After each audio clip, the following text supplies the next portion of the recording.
大衛問說：掃羅家還有剩下的人沒有？我要因約拿單的緣故向他施恩。掃羅家有一個僕人，名叫洗巴，有人叫他來見大衛。王問他說：你是洗巴麼？回答說：僕人是。王說：掃羅家還有人沒有？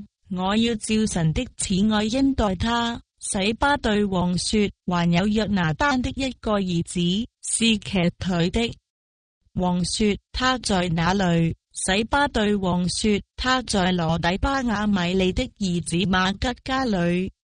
於是大衛王打發人去，從羅底巴雅米利的兒子馬吉家裏召了他來。掃羅的孫子約拿單的兒子米非波設來見大衛，伏地叩拜。大衛說：米非波設。米非波設說：僕人在此。大衛說：你不要懼怕，我必因你父親約拿單的緣故施恩與你，將你祖父掃羅的一切田地都歸還你，你也可以常與我同席吃飯。米非波設又叩拜說：僕人算什麼？不過如死狗一般，竟蒙王這樣眷顧。王召了掃羅的僕人洗巴來，對他說：我已將屬掃羅和他的一切家產都賜給你主人的兒子了。你和你的種子僕人要為你主人的兒子米非波設耕種田地，把所產的拿來供他食用，他卻要常與我同席吃飯。洗巴有15個兒子，20個僕人。洗巴對王說：凡我主我王吩咐僕人的，僕人都必遵行。王又說：米非波設必與我同席吃飯，如王的兒子一樣。米非波設有一個小兒子，名叫米迦。凡住在洗巴家裏的人都作了米非波設的僕人。於是米非波設住在耶路撒冷，常與王同席吃飯，他兩腿都是瘸的。撒母耳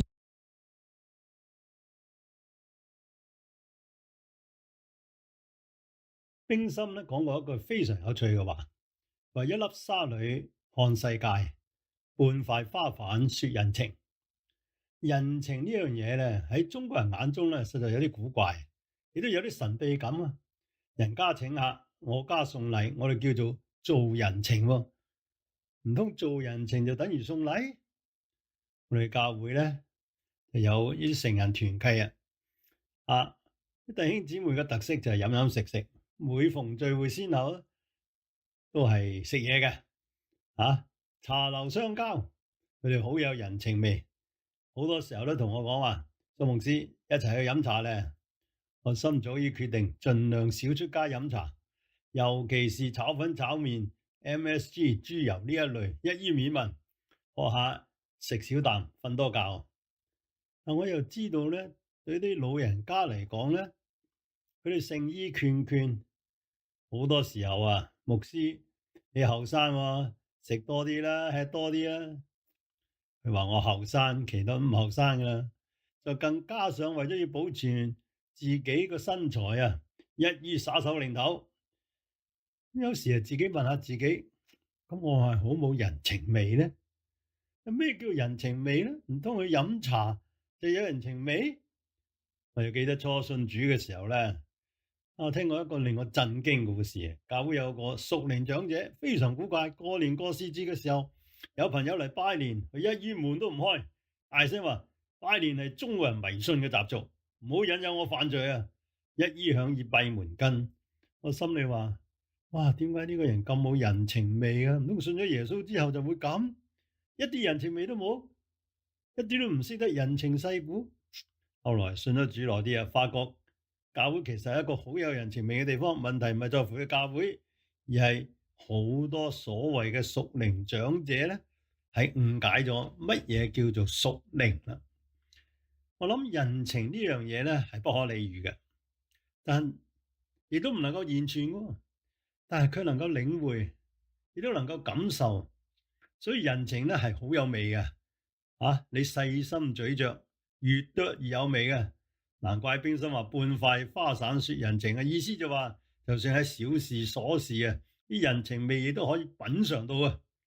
我做咗牧師咁多年，你問我最大嘅報酬係咩咧？我答案就好多，其中一樣就係飽嘗人情味啊！我永遠冇忘記我太太懷孕生我哋個女嘅時候，好不幸患上咗德國疹。眾弟兄姊妹就為我哋一齊祈禱，每一句話每一滴眼淚，每一個禱告都係充滿咗人情味嘅。我永遠冇忘記我哋夫婦30年嚟好多時候我都諗翻起呢件事嘅。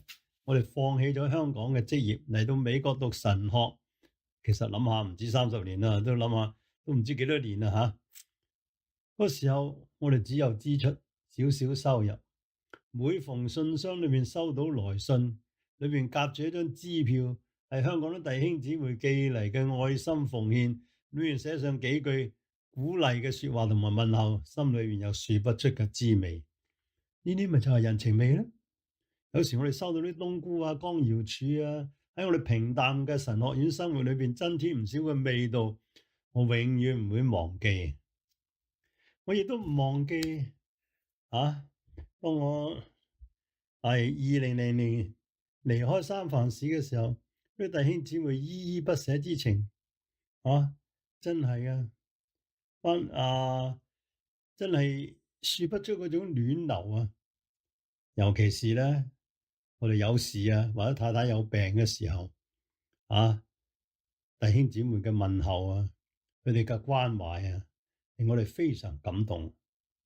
仲有啲人情味係超越民族、國家、文化背景嘅。我嘗過非洲人嘅人情味喺我哋神學院嘅時候，有個非洲同學喺我哋有難嘅時候仗義幫忙。我又嘗過美國人嘅人情味喺我哋最低落嘅時候，佢哋好似天使喺旁鼓勵之後，原來教會係一個充滿人情味嘅地方。喺撒母耳記下第9章第1節就有一個有趣嘅字中文譯做恩字大衛就問啦：掃羅家還有剩下的人沒有？我要因約拿單的緣故向他施恩。英文咧譯做 grace， 正如中國人嘅人情。英文個 grace 呢個字亦都係撲朔迷離嘅。食飯之祈禱，食飯前祈禱我叫 say grace， 講恩喎。我點解食飯嘅時候叫祈禱叫 say grace 咧？一個高貴嘅女士我哋話 graceful 英女王參加慶典嘅時候，我哋話 bring grace to events。究竟 grace 係咩意思咧？其實希伯來文 hesed 呢個字咧係冇辦法翻出嚟噶。佢可以有恩典 grace、仁慈 kindness、慈愛 love、體諒 consideration， 所有呢啲夾埋都未必等於 hesed 呢個字。所以我哋可以咁講法，呢個係基督徒版本嘅人情味亦都係基督徒嘅品格。最能夠代表 hesed 呢一個特點咧，就係大衛喺撒母耳記下第9章對米非波設嘅對待正好表達咗基督徒嘅人情味同埋品格。所以今日我哋就試下詳細嚟睇一段聖經，仔細係得下，並且付諸於行動啦。第一，人情味係咩？係一個責任感，係一個委身，英文 commitment。我哋睇一睇第一節啦。掃羅家還有剩下的人沒有？我要因約拿單的緣故向他施恩。呢個就係第一節，大衛去問嘅一個問題。我哋要明白當時嘅背景同習俗，我哋先至明白呢句說話嘅震撼性喺舊時每逢轉朝接待新嘅王上場啦，第一件事就係咩？大開殺戒，將昔日王朝嘅後人同埋一切效忠昔日王朝嘅人鏟除佢哋，以免佢哋起義正因為咁嘅緣故咁就大件事啦昔日王朝即係掃羅嘅王朝啦掃羅嘅王朝，所有屬於掃羅王朝嘅人咧，就有得震冇得瞓喎。所以就係因為咁嘅緣故，約拿單喺撒母耳記上第20章16至17節就對大衛立約說：於是約拿單與大衛家結盟說，願耶和華藉大衛的仇敵追討背約的罪。喺度之前啊，約拿單就對大衛話：你要照耶和華慈愛恩待我，不但我活着的時候免得我死亡，就是我死後耶和華從地上剪除你仇敵的時候，你也永不可向我的家絕了恩惠。約拿單知道大衛有一日會做皇帝啊，佢就同大衛立約，因為佢真係做咗王嘅時候，千祈唔好殺佢。就算佢死咗，你都千祈唔好加害佢嘅後裔同埋家人，要用慈愛待佢啊。第17節啊，大衛起了誓承諾，他們在神面前立了此約。其後啊，撒母耳記上第24章20節至20節，掃羅自己本身亦都係求大衛咁話啦：我也知道你必要作王，以色列的國必堅立在你手裏。現在你要指着耶和華向我起誓，不剪除我的後裔，在我父家不滅絕我的名。22節，於是大衛向掃羅起誓。所以我哋睇到呢個背景啊，雖然從常理嚟講啊，大衛為咗要斬草除根，將掃羅嘅後人滅絕，安枕無憂，但係佢唔係咁做。佢諗翻起佢向約拿單同埋掃羅嘅起誓，永不加害佢哋嘅後人，並且以恩慈相待。就因為咁嘅緣故，大衛就問啦：掃羅家還剩下的人沒有？我要因約拿單的緣故向他施恩。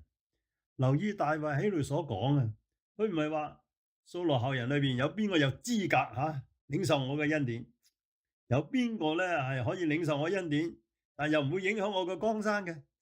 佢唔係咁問啊，佢只係問掃羅家還剩下的人沒有？我要因約拿單嘅緣故施恩給他，呢個咪就係 Hesed， 就基督徒嘅人情味啦，又基督徒嘅品格啦。呢個係一個 commitment 嚟嘅，佢承諾過，佢就唔係馬馬虎虎啊，唔係睇到自己嘅利益啊，而係佢係有一個責任啊，有個託付啊，有個委身啊。呢個責任感就係基督徒嘅品格啦，亦都係基督徒嘅人情味啦。好多時候我哋為咗討好人，為咗一時之變，順口開做咗承諾，但到時就忘記得一乾二淨，令人不便，令人跌倒。我哋都要諗下，我哋有冇答應過人一啲嘢爽約咧？報咗名主日學又冇出現咧？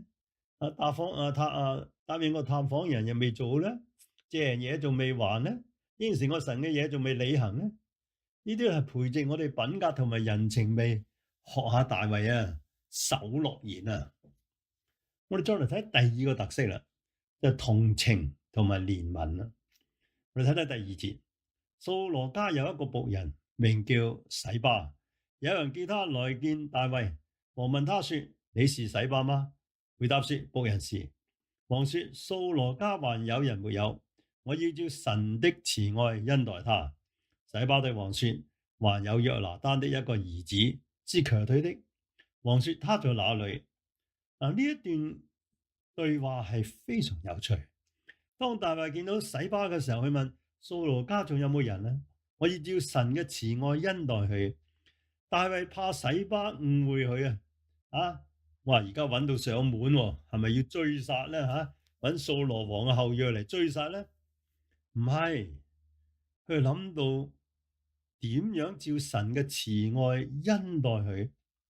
洗巴就對王話啦：還有約拿單一個兒子是瘸腿的。喺原文呢，洗巴嘅意思似乎咧係更加清楚。王啊，仲有一個，可惜佢唔係好似你所想象嗰一位，佢係殘障噶。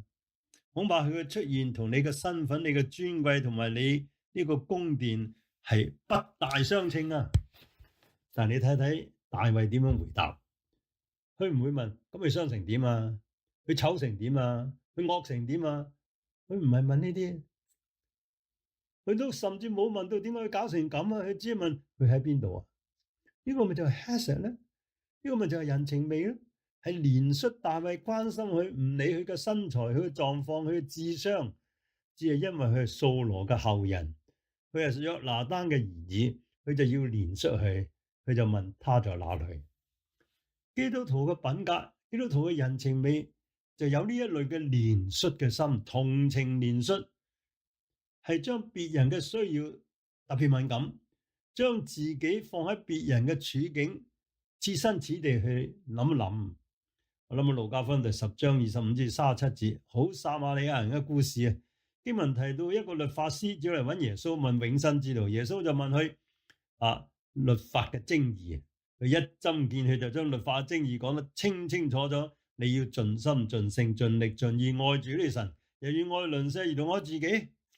於是耶穌就回答：咁你照住去做啦，你就必得永生。呢個律法師條氣唔順啦，就問耶穌啊：誰是我的鄰舍？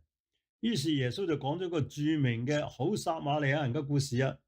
有個人從耶路撒冷落耶利哥，中途落在強盜嘅手中，被打劫，打到半死，喺路旁呻吟。祭司經過，利未人經過，最後撒瑪利亞人都係經過。撒瑪利亞人就同猶太人冇來往嘅，只有呢個撒瑪利亞人動咗慈心，上前用油同酒倒咗去傷處，包裹好了，扶他騎上自己嘅牲口，帶去到旅店養傷，並且為佢付上一切嘅費用。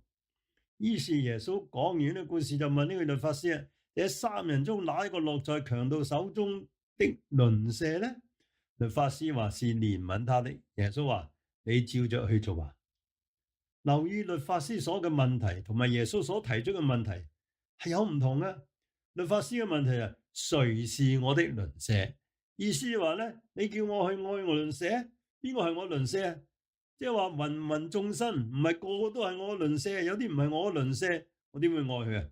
呢個咪就係從人嘅觀點睇咯。你叫我去憐恤人，我就要睇睇呢個係邊個先我要睇睇佢對我有冇好處先，我中唔中意佢先，邊個係我嘅鄰舍，咁我先至可以做一個決定嘅。呢個咪就係個問題所在咯。在3人中，耶穌嘅問題咩？在3人中，哪一個是那受害者的鄰舍？答案就係憐恤他的。換句嚟講，如果你唔憐恤佢，佢就唔係你嘅鄰舍。問題唔係在乎個人嘅背景，個人嘅學問，個人嘅樣，唔係，而係在乎你有冇憐恤嘅心。耶穌唔係問誰是你的鄰舍，而係問我是誰的鄰舍。大衛憐恤米非波設，唔係因為睇佢外貌、睇佢身形，而係冇條件，充滿咗憐恤嘅心。弟兄姊妹，唔好問誰來關心我，而係問我去關心邊個。憐恤係主動，我可以成為誰嘅鄰舍，而唔係邊個有資格做我嘅鄰舍。呢個就係人情味嘅。第3，好緊要嘅就體諒。我哋再嚟睇睇第5節啊。於是大衛王打發人去，從羅底巴亞米利的兒子馬吉家裏召了他來。掃羅的孫子約拿單的兒子米非波設來見大衛，俯伏叩拜。大衛說：米非波設。米非波設說：僕人在此。大衛說：你不要懼怕，我必因你父親約拿單的緣故施恩與你，將你的祖父掃羅一切田地都歸於你，你也可以常與我同席吃飯。米非波設就喺度跪喺度拜，話：僕人算什麼？不過如死狗一般，竟望王這樣眷顧。王就召了掃羅的僕人洗巴來，對他說：我已將屬掃羅和他一切家產都賜給你主人的兒子了。你和你的眾子僕人要為你主人的兒子米非波設耕種田地，把所產的拿來供他食用，他卻常與我同席吃飯。洗巴有15個仔，20個僕人。洗巴對王說：凡我主我王所吩咐僕人的，僕人都必遵行。王又說：米非波設必與我同席吃飯。如王的兒子一樣。米非波設有一個仔，名叫米迦。凡住在洗巴家裏的人都作了米非波設的僕人。於是米非波設住在耶路撒冷，常與王同席吃飯。佢兩條腿是強的。第4節話俾你聽，米非波設係住喺羅底巴亞米尼兒子馬吉嘅家裏。首先我哋睇睇羅底巴係咩地方？希伯來文個字叫做 Lo-debar， 底巴呢個字係解青草地，但係個 Lo 個字意思就冇啊。原來呢個係山卡拉地方嚟嘅，唔係一個青草地嘅，人煙都冇個荒蕪之地。我哋會問啦，點解會走到山卡拉地方居住啊？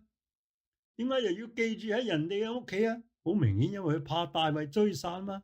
正如上述啦，昔日嘅新王登基就一定要剷除舊時王朝嘅後人，呢個常見噶嘛。